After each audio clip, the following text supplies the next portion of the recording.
toi la gloire, ô ressuscité. À toi la victoire pour l'éternité.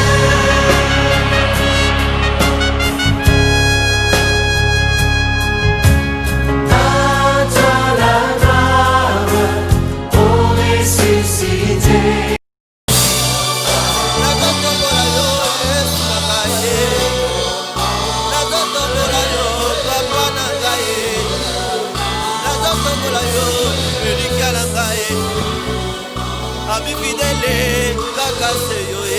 Tombolio,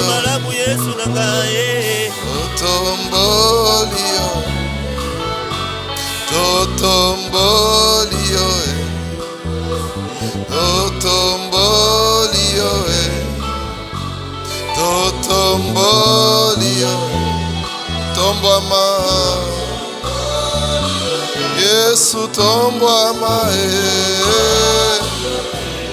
Tombama, Yaya Tombama,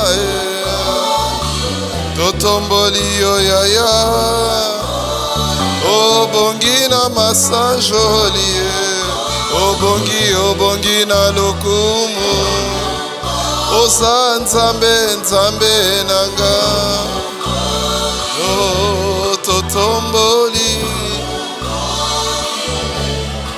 Seigneur, mon Dieu, merci pour ta bonté et ton amour. Merci pour ta présence, Seigneur. Merci pour ta sainte présence, oh Dieu. Tu es vraiment l'ami fidèle, le véritable.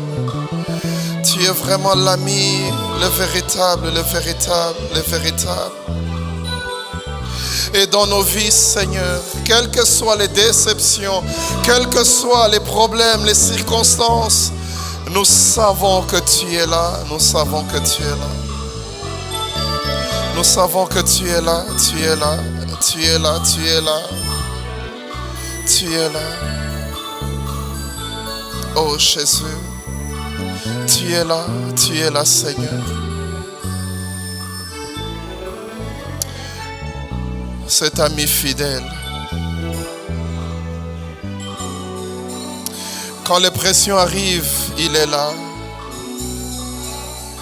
Mon ami intime. Oh Jésus. Oh Jésus. Mon ami intime. Mon ami, mon ami, mon ami, mon ami, mon ami. Alléluia. Nous ne sommes jamais seuls. Nous ne sommes jamais seuls. Nous ne serons jamais seuls. Lui-même avait dit, je serai avec vous jusqu'à la fin des temps. Oh Jésus. Les autres, quand ils viennent, c'est peut-être le matériel, c'est peut-être les intérêts. Mais quand tout part, il est fidèle. Il est fidèle. Il est fidèle. Seigneur, tu es notre ami. Rassemble-nous autour de cette parole, Seigneur. Rassemble-nous autour de cette parole, je te prie. Je te prie, touche les cœurs, Seigneur, et ramène plusieurs à toi. Je te prie que ta relation avec tes enfants puisse en sortir consolidée, oh Dieu. Je te prie, Seigneur. Je te prie, mon Dieu. Donne-moi d'être cohérent dans ce message. Donne-moi de parler de ta part, Seigneur. Donne-nous de saisir la bonne part ce matin. Nous t'en supplions, Seigneur. Amen, amen. Alléluia. Est-ce qu'on peut acclamer notre Dieu? Là où tu es, je ne sais si tu te retrouves dans quel pays, Dans quelle partie du globe? Acclame Dieu là où tu es. Acclame Dieu. Amen, amen. Je vous salue tous au nom de notre Seigneur Jésus-Christ. Et j'aimerais vous inviter à lire 2 portions des Écritures ce matin.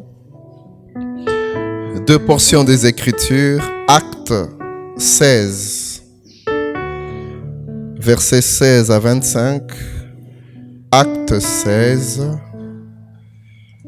versets 16 à 25. Et Luc 10, 38 à 42. Actes 16, 16 à 25. Luc 10, 38 à 42. J'aimerais lire rapidement pour nous tous. J'ai la version Le Semeur. Un jour, nous sommes dans Actes 16, 16. Un jour que nous nous rendions au lieu du temple, une esclave vint à notre rencontre.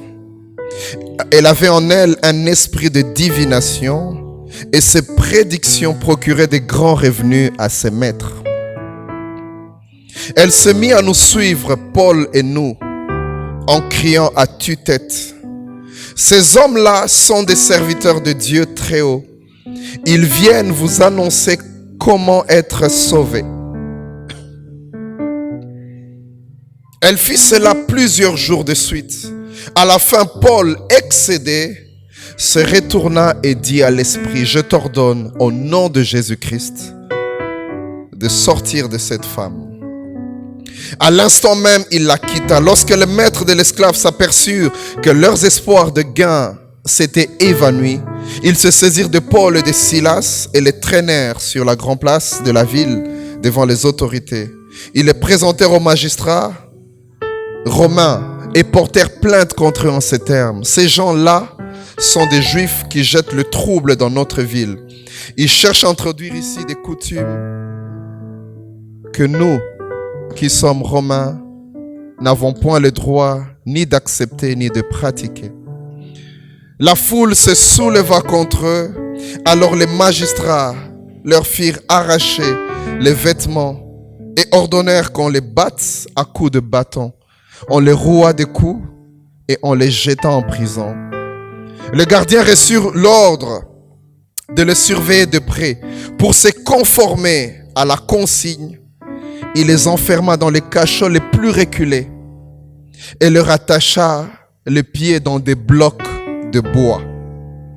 Verset 25. Vers le milieu de la nuit, Paul et Silas priaient et chantaient les louanges de Dieu. Les autres prisonniers les écoutaient. Nous lisons Luc 10, 38 à 42. Luc 10, 38 à 42. Pendant qu'ils étaient en route, Jésus entra dans un village. Là, une femme nommée Marthe l'accueillit dans sa maison. Elle avait une sœur appelée Marie. Celle-ci vint s'asseoir aux pieds de Jésus et elle écoutait ce qu'il disait. Pendant ce temps, Marthe était affairée aux multiples travaux que demandaient les services. Elle s'approcha de Jésus et lui dit, « Maître, cela ne te dérange pas de voir que ma sœur me laisse seule à servir? Dis-lui donc de m'aider. » Mais le Seigneur lui répondit, « Marthe, Marthe, tu t'inquiètes et tu t'agites pour beaucoup de choses. Il n'y en a qu'une seule qui soit vraiment nécessaire. Marie a choisi la meilleure part et personne ne la lui enlèvera. » Frères et sœurs, ce matin, j'aimerais nous entretenir sur ce thème, la bonne part. La bonne part. La Bible nous dit dans le passage que nous avons lu en dernier, dans Luc 10, Jésus était en route. Et sur sa route, il est entré dans un village. Et dans un village, il n'y allait pas par hasard, il se dirigeait vers la maison de Marthe. Jésus se rend chez Marthe et les deux sœurs sont dans la maison. Et directement, chacune d'elles pose un acte qui correspond au visiteur qui est venu. Marthe, elle se dit, puisque Jésus est là, la chose qu'il faut faire la meilleure, c'est le servir.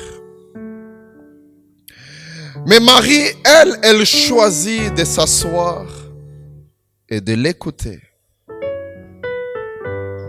Et quand vous lisez la suite, vous vous rendez compte que chacune a fait un choix. Toutes les deux ont fait des choix importants. Servir Jésus, c'est important.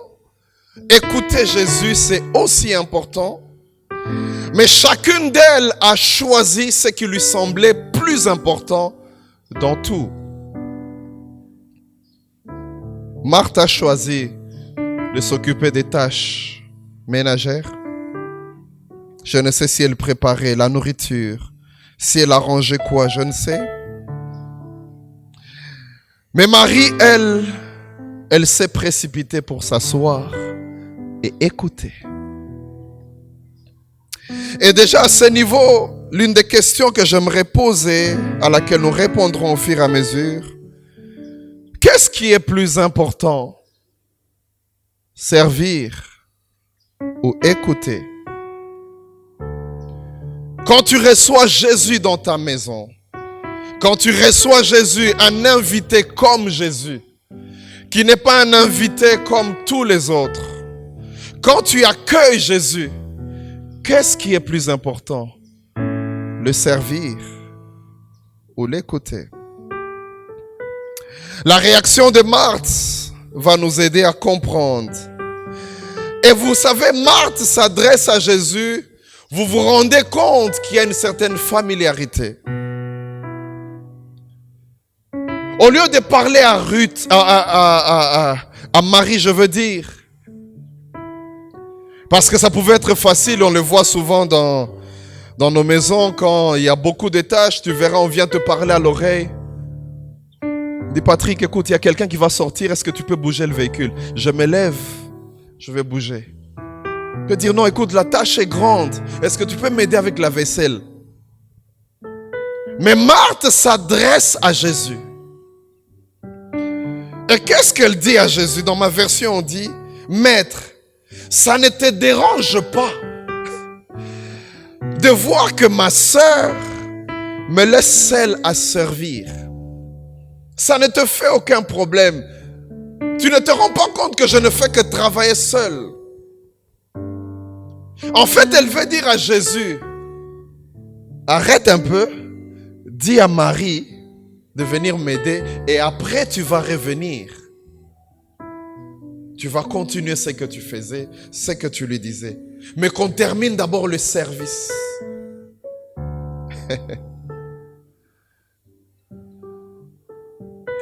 Au verset 41, Jésus ne parle pas à Marie comme on lui a demandé, il parle à Marthe. Et il lui dit, Marthe, Marthe, tu t'inquiètes et tu t'agites pour beaucoup de choses. Ce matin, avant d'aller loin, et quand je préparais ce message, et déjà encore maintenant, je sens que je dois insister et dire à quelqu'un ces choses. Je ne connais pas ta situation, ni ton problème, mais j'aimerais te dire, Jésus te dit ce matin, tu t'inquiètes pour beaucoup de choses. Tu t'agites pour beaucoup de choses. Je ne sais dans ces temps de confinement, dans quoi est-ce que tu passes. Je ne sais pas qu'est-ce qu'il y a dans ton cœur ce matin. Ce n'est pas l'objectif de mon message, mais je sors un peu et je te dis, ma sœur, mon frère, tu t'inquiètes et tu t'agites pour beaucoup de choses. Et il ajoute, il n'y en a qu'une seule qui soit vraiment nécessaire. Et Jésus dit, Marie a choisi la meilleure part. Pourquoi c'est la meilleure? Parce que personne ne pourra lui ôter ce qu'elle a choisi. Personne ne pourra enlever ça de sa vie. C'est un acquis pour toujours. Vous savez, hier, j'étais en train d'écouter ce message comme en boucle avec la Bible audio. Et quand j'écoutais, c'est arrivé au verset 42. En fait, je m'attendais à ce qu'on puisse ajouter, qu'on nous explique ce que Jésus était en train de lui dire, qui était aussi important. J'aurais voulu savoir ce que Jésus disait à Marie. Peut-être qu'on allait comprendre plus, peut-être. Et j'ai aimé ce qu'un homme de Dieu disait à propos de ceci. Il était en train de dire que l'important dans ce récit, ce n'était pas ce que Jésus disait à Marie. Non. L'enseignement, ce n'était pas ça que la Bible, que le Saint-Esprit qui a inspiré à Luc ces choses, voulait nous enseigner. Non, l'enseignement n'était pas à ce niveau. L'enseignement était plus au niveau de la scène qui s'est déroulée. Quelqu'un qui sert et l'autre qui est assis en train d'écouter Jésus. Une était au service, mais l'autre était au pied. Et Jésus tranche en disant, ce que tu fais, c'est certes important, Marthe. Mais ce qui est plus important, ce qui est meilleur, quand on dit quelque chose qui est meilleur, on est en train de la comparer à une autre. On lui dit ce qui est meilleur, ce qui est plus important, c'est ce que Marie a choisi de faire. Je m'imagine ce que Marthe a eu à ressentir. Maître, je suis en train de préparer pour toi. Maître, je suis en train d'apprêter la table. Je suis en train d'arranger. Je ne sais ce qu'elle faisait, mais c'était pour Jésus. Comment peux-tu dire que quelqu'un qui s'assoit et ne fait que t'écouter a choisi la bonne part? Qu'est-ce donc la bonne part? Frères et sœurs, j'aimerais vous dire que la bonne part, sans garder votre suspense pendant longtemps, c'est tout simplement la relation avec Jésus. C'est ça la bonne part que chacun de nous devons choisir. Et lorsque vous lisez la Bible, Dieu a toujours pris soin de nous rappeler cette priorité importante. Vous allez vous souvenir avec moi dans 1 Samuel 15, 22. Samuel qui parlait à Saül, il lui dit, Saül, tu penses que les holocaustes et les sacrifices valent mieux que l'obéissance? À un autre endroit, Dieu est en train de dire, si j'avais besoin des sacrifices, si j'avais besoin des holocaustes, est-ce que c'est à vous que je le demanderais? N'est-ce pas que la terre entière m'appartient? Mais je prends plaisir à l'obéissance. Je prends plaisir à ceux qui m'écoutent. Je prends plaisir à ces choses. Un jour, les disciples, ils reviennent d'une grande campagne. La Bible dit on les avait envoyés 2 à 2. Et quand ils reviennent, ils font un rapport à Jésus. Il dit, Jésus, tu sais, quand on est allé là-bas, ça a tellement marché. Il y avait une forte onction. Et comme si c'était la première fois que ça leur arrivait, ils disent, même les démons nous obéissaient. Ils expliquaient à Jésus les choses. Jésus les regardait. Et Jésus leur dit, Ne vous réjouissez pas de ce que les démons vous obéissent, mais réjouissez-vous du fait que vos noms sont inscrits dans les livres de vie.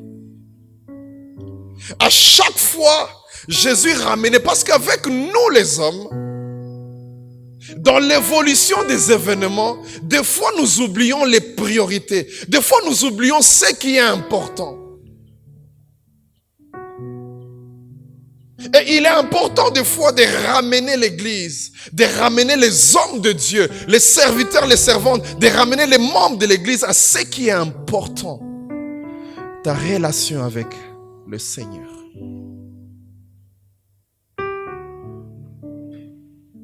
Parce que dans la foulée des choses, toi serviteur, tu risques de trop t'attacher au service, oubliant ta relation avec Dieu. Parce qu'il y a plusieurs choses qui peuvent nous distraire, frères et sœurs. Plusieurs choses. Le service peut nous distraire. Et vous vous imaginez, il y a ce passage qui m'étonne. Il y a des gens à qui Jésus dit, vous me direz un jour, nous avons fait des miracles en ton nom. Nous avons chassé des démons. Mais je vous dirai que je ne vous ai jamais connu. Ça veut dire qu'il est possible de servir Dieu, mais de ne pas avoir une relation avec lui. J'aime ce que l'apôtre Paul dit. Il dit, il y en a qui prêchent pour leur propre ventre, mais Christ n'est pas moins prêché. Ils sont en train de prêcher, eux ils ont l'objectif du ventre, mais la parole de Dieu est prêchée quand même. Et les gens reçoivent le Seigneur quand même, mais ils les prêchent pour leur ventre. La bénédiction en termes de matériel peut être une distraction pour nous.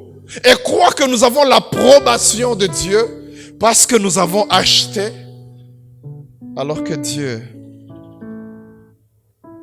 n'est plus avec nous. L'un des exemples que je peux vous donner, c'est celui de Saül. Il continuait à régner, mais Dieu n'était plus avec lui. Frères et sœurs, aujourd'hui, j'aimerais nous ramener à cela. Ta relation avec Dieu.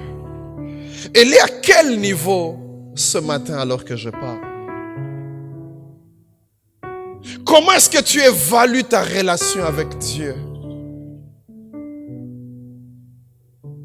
Frères et sœurs, vous savez, dans l'évolution de la vie, que ce soit du ministère, des fois, comme je le disais, on oublie l'essentiel.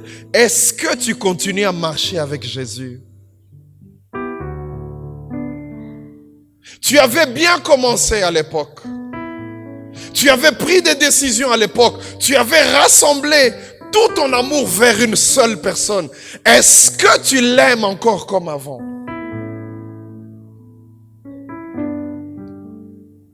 L'Esprit est parlant de cette église dans Apocalypse dit, écoute, ce que j'ai contre toi, ce n'est pas que tu ne sers plus, non. Ce que j'ai contre toi, c'est que tu n'as plus le premier amour. Tu ne l'as plus. Et des fois, nous nous accrochons au ministère, au travail, aux offrandes, aux dîmes. Mais on oublie d'entretenir ce qui est plus important, la relation avec Dieu. Avec Dieu. Ce matin, mon cœur a voulu nous ramener à ce niveau ce matin. Où en es-tu avec Dieu? Est-ce que Jésus est toujours celui avec qui tu as toujours marché depuis le début?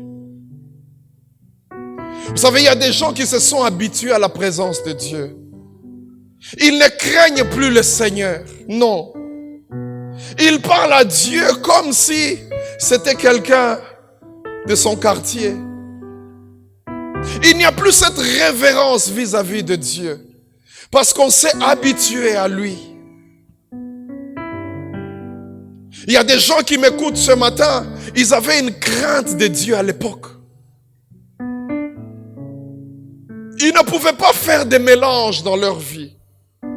Ils ne pouvaient jamais mélanger Dieu et autre chose, jamais. Mais avec le temps, tu as commencé à mettre tout ensemble. Avant, tu avais la priorité, c'était Dieu d'abord. Mais aujourd'hui, il y a des choses que tu places en premier. Qu'il est triste, ce qu'on dit de Salomon. On dit, vers la fin de sa vie, son cœur n'était plus tout entier à Dieu. Plus tout entier. C'était quoi le problème? La Bible dit, ces femmes inclinèrent son cœur vers d'autres dieux. Ça veut dire qu'ils n'avaient pas totalement abandonné Dieu. Non. Non, ce n'était pas ça. Mais le problème, c'est que ce n'était plus tout entier comme avant. Et beaucoup de gens sont comme cela ce matin. Ils sont plus tout entiers à Dieu. Choisir la bonne part, c'est celle-là. La relation. La relation. Lorsque Marie est en train de se mettre à écouter, elle veut entretenir sa relation. Qu'est-ce qu'il a encore à me dire? Qu'est-ce que j'aimerais apprendre? Qu'est-ce que j'aimerais comprendre? Quelles sont les paroles? Elle était là, elle voulait prendre du temps avec Jésus. Des choses que beaucoup ont perdues. Et j'aime ce que Jésus dit. On ne pourra jamais lui ôter ça. Non. Ce qu'elle a choisi restera et elle pourra faire prévaloir ça partout.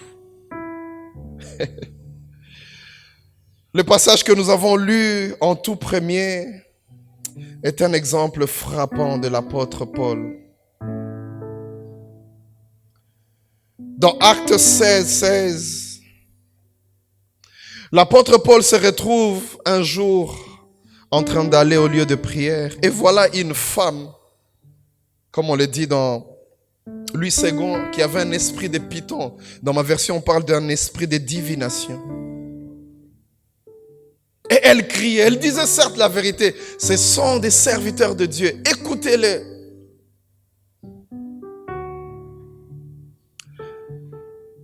Elle a fait ça plusieurs jours. Elle criait à tue-tête, comme on dit dans ma version.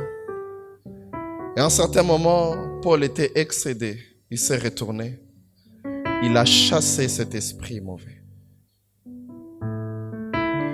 Et ceux qui étaient maîtres de cet esclave, qui gagnaient de l'argent, ils ont trouvé que leur gain disparaissait. Et voilà une colère violente contre Paul et Silas. Sur base des accusations mensongères, ils ont jeté Paul et Silas en prison.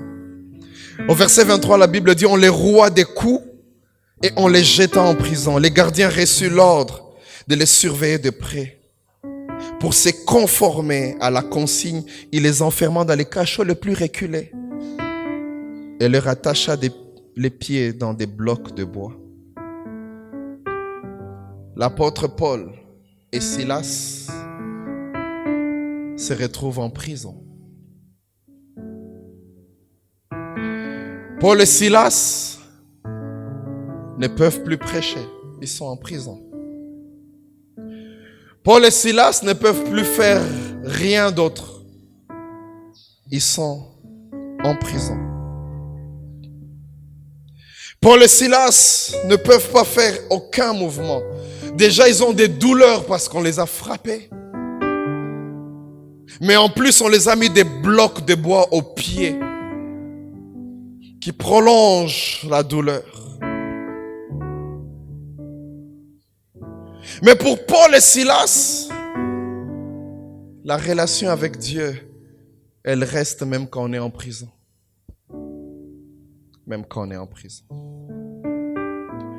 Ils essaient d'entretenir cette relation. La Bible dit, ils priaient et d'eux, ils chantaient les louanges. Chanter les louanges, c'est chanter ce que Dieu a fait. Pas ce que Dieu fera, mais ce qu'il a fait. Mais pour l'instant, on est en prison. Même si on est en prison, on continue à chanter ce qu'il a fait. En prison. Était-il en train de dire, Seigneur, pourquoi nous sommes en prison? Quand on dit chanter les louanges, je ne pense pas. Ces hommes, quelle que soit la circonstance dans laquelle ils se trouvent, ce qu'ils font, ils continuent à entretenir ce qui est important dans cette circonstance. Alléluia. Amen, amen. Aujourd'hui, j'en parle. Pourquoi? Parce que tu te retrouves confiné comme en prison. Tu te retrouves seul.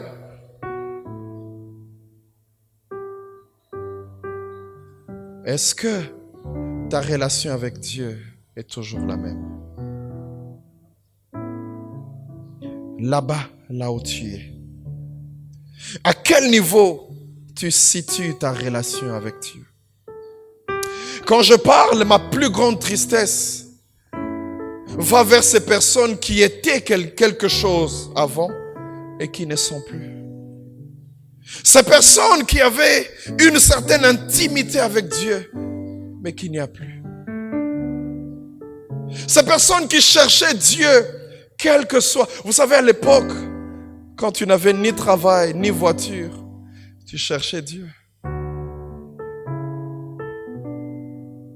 Quand tu n'étais rien du tout, tu avais du temps. Aujourd'hui, tu es devenu trop occupé. Quand tu n'avais pas d'argent pour acheter des mégas, tu utilisais l'internet céleste.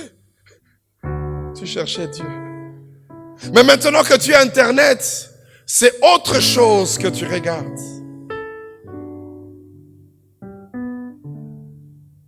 Est-ce que Dieu a mal fait de te bénir? Est-ce qu'il a mal fait? Est-ce qu'il a mal fait de te mettre dans des bonnes conditions? Est-ce qu'il a mal fait d'arranger ta tente? Est-ce qu'il a mal fait? Mais aujourd'hui, dans ton abondance, aujourd'hui, dans tes années de ministère, aujourd'hui, dans tous ces temps, tu as oublié ce qui était important, ta relation avec Dieu. Voilà pourquoi il y a certaines personnes, Dieu les amène au désert pour parler à leur cœur. Parce qu'ils ne parlent plus à Dieu depuis longtemps. Est-ce que ta relation avec Dieu est toujours la même comme avant? Est-ce que c'est toujours la même? Frères et sœurs, à l'allure où vont les choses dans ce monde, il est utile de rappeler ceci. Parce que demain, le diable va te proposer quelque chose. Et tu vas jauger entre perdre la relation avec Dieu et gagner cette chose. Qu'est-ce qui est important? Entre gagner le monde et perdre son âme, qu'est-ce qui est plus important? Paul, Silas, quand vous l'entendez chanter comme ça, ce n'est pas un hasard. Lui-même, il parle. Il dit, si vous cherchez un hébreu, je suis hébreu des pères et des mères. 100%. Si vous cherchez là où j'ai étudié auprès de Gamaliel. Vous savez que ce n'est pas n'importe qui. Comme aujourd'hui, on voit des gens se frapper la poitrine. Tu sais là où j'ai étudié? Moi, j'ai fait la Sorbonne. Non, moi, j'étais à Oxford. Comme ça, c'est déjà une référence. Tu sais quel niveau il a. Et l'apôtre Paul, écoute, c'est Gamaliel qui m'a donné cours. Comme aujourd'hui, beaucoup se targuent en disant, voilà, tu connais mon père spirituel? C'est l'apôtre tel. Et déjà, le nom, c'est une référence. Mais l'apôtre Paul dit, tout ça, je vois ça comme de la boue afin de gagner Christ. Pour moi, ce qui est important, c'est Christ. Ce qui est important, c'est ma relation avec Christ. Et quand tu l'entends chanter dans la prison, ce n'est pas un hasard. Pour lui, la louange et l'adoration n'est pas seulement dans l'abondance. Même dans la prison, je continuerai à les louer. Je continuerai à entretenir ma relation. Je continuerai à l'adorer, ce Dieu.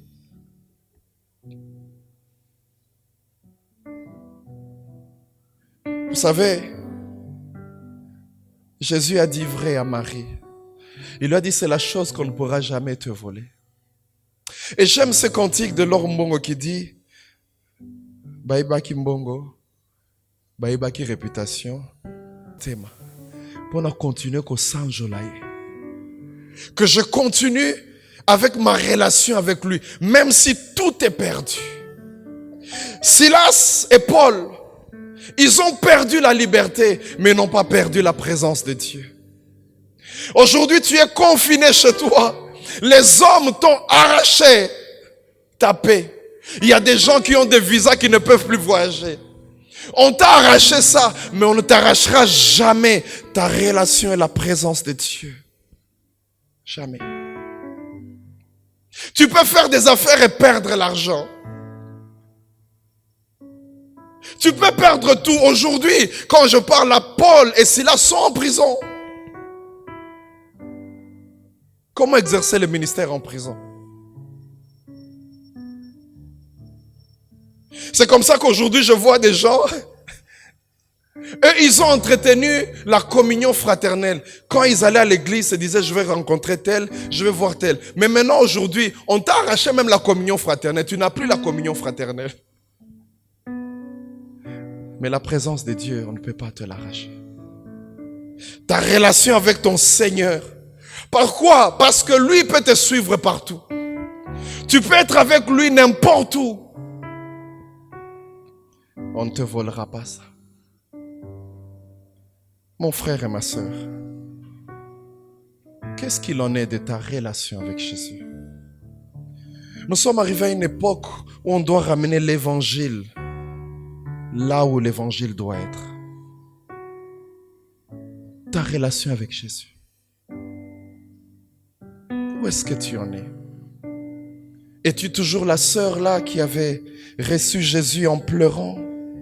Es-tu toujours ce frère-là qui ne manquait pas de le chercher? Ou maintenant, tu es beaucoup plus dans le ministère, dans les services, dans les dîmes et les offrandes. J'aimerais te dire, la valeur de ce que tu fais dépend de ta relation avec Dieu.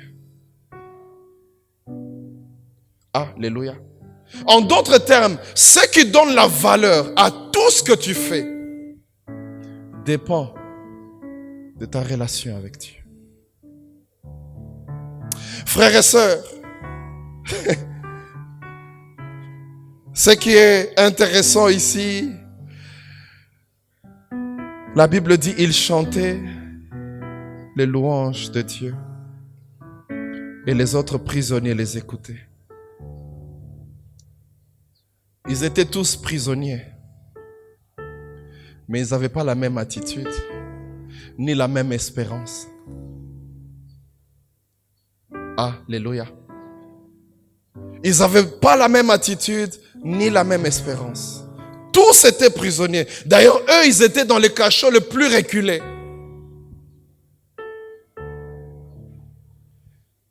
Mais ils se mettaient à chanter. Quand on est en prison, l'une des phrases qu'on entend le plus, je suis innocent. C'est une injustice que je sois ici en prison. Peut-être c'est ce que les autres étaient en train de dire. C'est injuste. Je n'ai pas fait ça. Pourquoi je suis là? Seigneur, pourquoi? Il y en a qui crient Seigneur. Il y en a qui crient le nom de famille. Je ne sais. Mais il y avait des prisonniers différents. J'aimerais que tu sois un confiné différent. Pendant que les gens se posent la question, quand est-ce qu'on va nous déconfiner? Toi, tu cries, tu pries le Seigneur, tu élèves Dieu. Pendant que les gens se disent, le retour de la classe ou des activités, ça sera quand?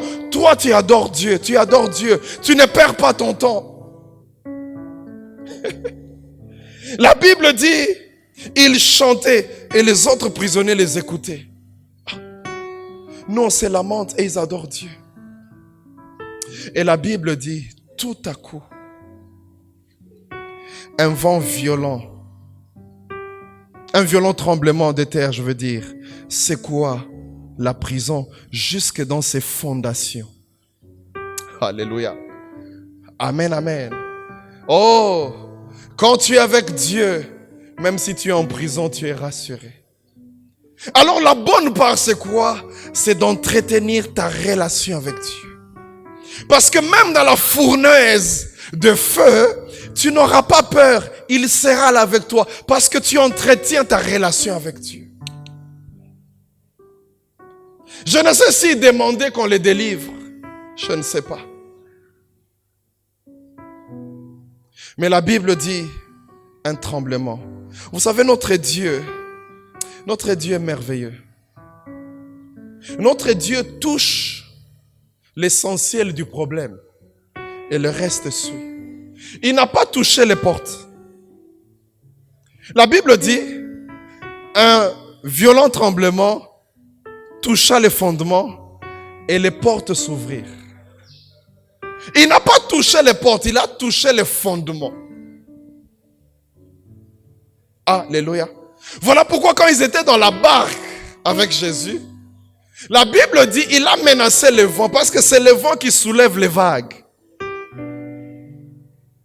Jésus touche, Jésus n'est pas distrait, il touche à l'essentiel. Et toi, ton essentiel, c'est de te poser la question, est-ce que je suis toujours avec Jésus? Pourquoi est-ce que je te dis ça? Un jour, tu ne prophétiseras plus, tu seras vieux. Vous voyez, tel que je prêche aujourd'hui, je bouge à gauche, à droite.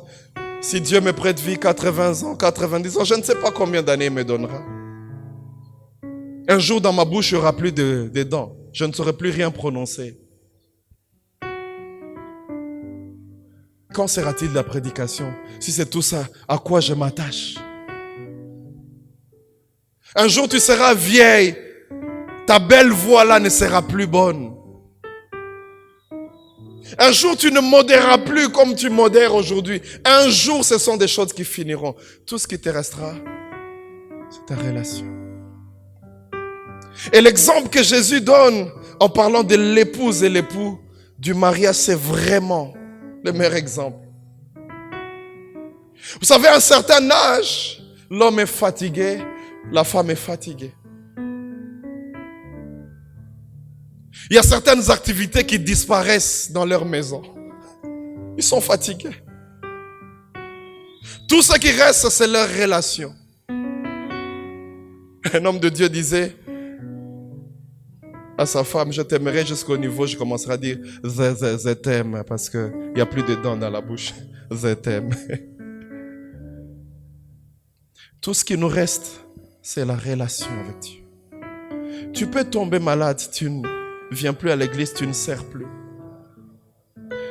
Mais là où tu es, si toi, ton indicateur, c'était le groupe d'adoration, ton indicateur, c'était la prédication, ton indicateur, c'était les foules.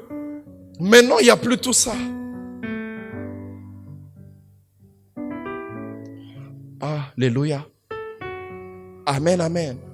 Les fondements étaient secoués et les portes s'ouvrirent. Et la Bible dit, les chaînes de tous les ouvriers se détachèrent. La présence de Dieu, la relation avec Dieu. J'ai aimé ce qu'une dame a dit, c'est la solution à tout. Alléluia. Et Jésus agira dans ta vie sur base de ta relation avec Dieu. Aujourd'hui, est-ce que les gens se posent encore la question, est-ce que mon nom est inscrit dans les livres des vies? Est-ce qu'on se pose encore ce genre de questions? Je me rappelle, il y a longtemps, il y a des questions qu'on nous posait. Si Jésus revient aujourd'hui, tu iras au ciel ou en enfer? Est-ce que ces questions, tu te les poses encore aujourd'hui? Il y en a qui diront oui, parce que ils ont chanté ce matin, ils ont servi en live. Ils diront oui, non. J'aimerais que tu voies ta relation avec Dieu. Est-ce que Dieu est toujours la priorité de ta vie? Je ne dis pas que tu l'as abandonné, mais tu lui as donné une autre place. Ce n'est plus la première. Il a la deuxième, la troisième, la quatrième. Quand tu commences à dire je fais d'abord ceci et je ferai cela après, tu as mis une priorité. Quand tu es capable d'abandonner ce que Dieu t'a demandé en te disant bon, je peux arranger et puis après, tu n'es plus ce que tu étais, mon frère et ma soeur. Tu n'es plus. Cet ami-là, tu l'as abandonné. Tu es dans les services. Les portes, les chaînes ont libéré les prisonniers. Pourquoi? Parce qu'il y a des gens qui ont une relation. Vous savez, la relation avec Dieu ouvre à tout le reste. Comment vas-tu l'invoquer comme Seigneur si tu n'as pas cette relation de Seigneur? Comment vas-tu l'invoquer comme Père si tu n'as pas cette relation comme Père? Jésus a si bien dit, écoute, j'ai été envoyé aux brebis perdues d'Israël. Il y a une relation.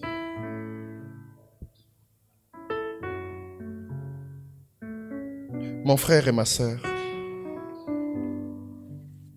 ce matin, j'aimerais pas te prendre beaucoup de temps. J'aimerais que les musiciens viennent. J'aimerais que tu saches que seule la relation avec Dieu a plus d'importance. Et aujourd'hui, j'invite quelqu'un. J'invite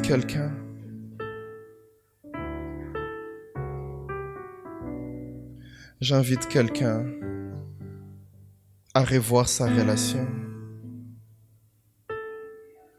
Mon ami intime, moninga ya tango nyonso. Hallelujah.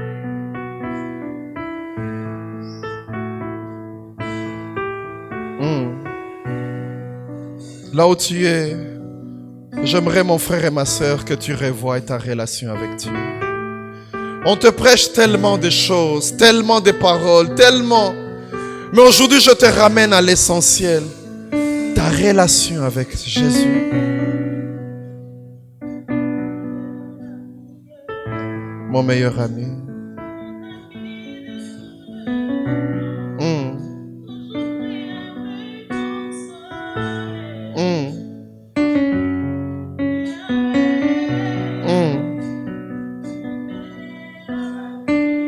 Mon meilleur ami.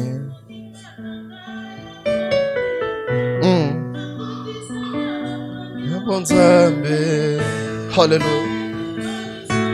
Ya camarade nan zala kalisus.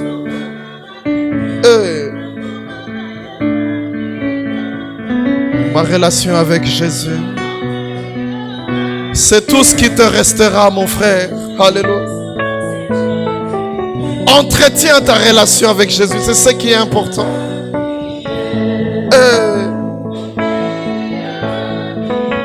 Mon meilleur ami.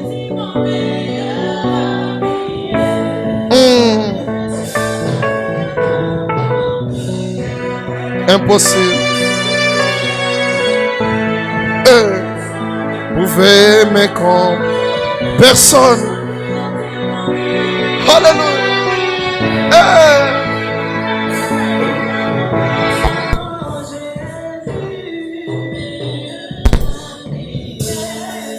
Mon meilleur ami.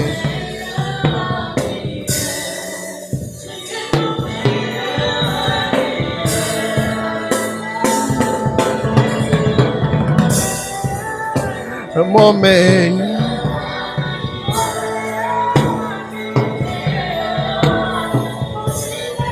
Oh Jésus.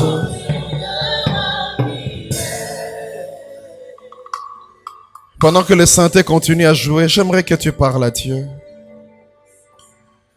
Si tu te rends compte que tu as perdu cet amour, reviens, reviens. Dis Seigneur, avant je priais de telle heure à telle heure, je ne le fais plus. Avant je cherchais ta face, pas seulement pour te demander, mais je voulais être avec toi. Avant je lisais la Bible, pas pour aller prêcher, mais pour m'édifier moi-même. Avant. Maintenant je reviens. Nabetolo lisolo camarade nangai. Oh Jésus, oh Jésus.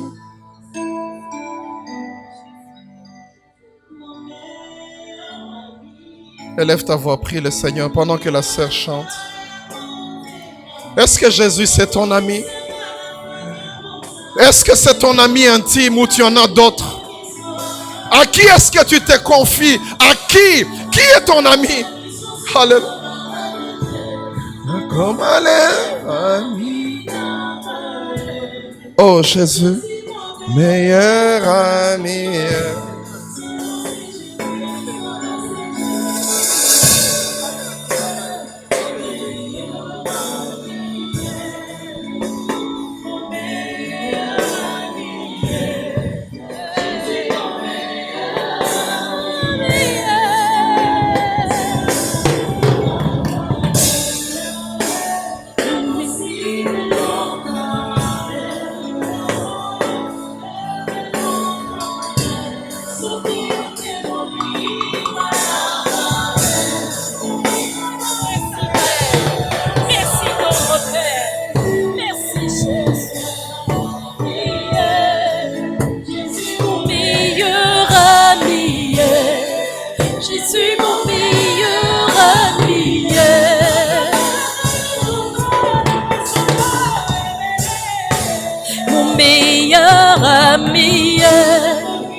Seigneur, nous voulons te bénir car tu es bon. Merci pour ta parole. Merci car ce matin, tu aimerais que nous puissions revenir à notre premier amour. Tu aimerais que nous puissions revenir à l'essentiel. L'essentiel, ma relation avec Jésus. L'essentiel, ma relation avec celui qui a donné sa vie pour moi. L'essentiel est de vivre avec Christ. L'essentiel de chercher la face du Seigneur. L'essentiel. Oh oui. Aide-nous à savoir choisir la bonne part. Aide-nous à savoir demeurer, rester dans la bonne part, celle qui ne nous sera pas ôtée. Oh, ce matin, j'aimerais dire que la bonne part, ce n'est pas l'argent. La bonne part, ce n'est pas la santé. La bonne part, ce n'est pas le mariage. La bonne part, c'est Jésus. C'est demeurer en Jésus.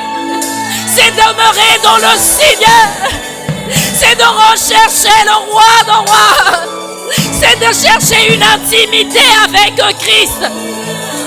Oh oui, c'est ce que je veux. C'est ce que je désire.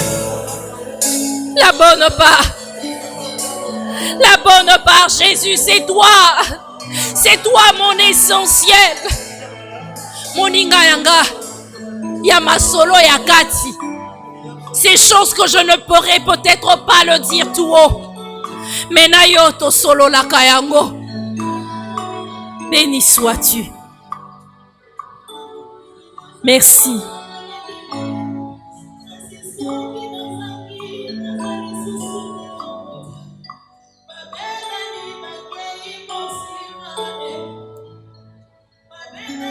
Merci Jésus. Merci pour ta parole. Merci de bénir chacun de nous. Ceux qui nous suivent, par le moyen des médias, nous les abandonnons entre tes mains. je prie ce matin pour quelqu'un qui n'a pas donné sa vie à Christ, pour quelqu'un qui ne connaît pas le Seigneur, pour quelqu'un qui a besoin de revenir à l'essentiel, qui est Jésus. Mon Dieu, mon roi, touche. Nous te bénissons. Que ta vie, ta paix abonde en nous. Au nom de Jésus. Amen. À toi la gloire, ô ressuscité. À toi la victoire.